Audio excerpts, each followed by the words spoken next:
আমার দামি দামি কাপড়, দামি দামি পোশাক, সমস্ত কিছু আপনাকে আমাকে এই শরীর থেকে ফেলে দিতে হবে। শরীর থেকে যদি বের না হয়, কেচি দিয়া কেটে, ব্লেড দিয়া কেটে আপনার আমার গেঞ্জি খুলবে। কথা বলেন ঠিক কিনা? যেই বান্দার কাছে কবরের খবর থাকবে, বান্দা আল্লাহর হুকুম নষ্ট করতে পারে না, বান্দা অন্যায় করতে পারে না, বান্দা জুলুম করতে পারে না, বান্দা মিথ্যা বলতে পারে না।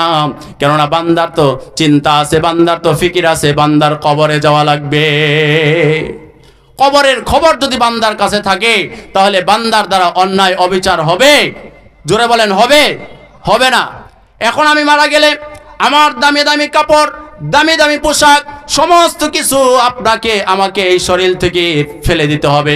শরীর থেকে যদি বের না হয়, কেচি দিয়া কেটে, ব্লেড দিয়া কেটে আপনার আমার গেঞ্জি খুলবে। কথা বলেন ঠিক কি?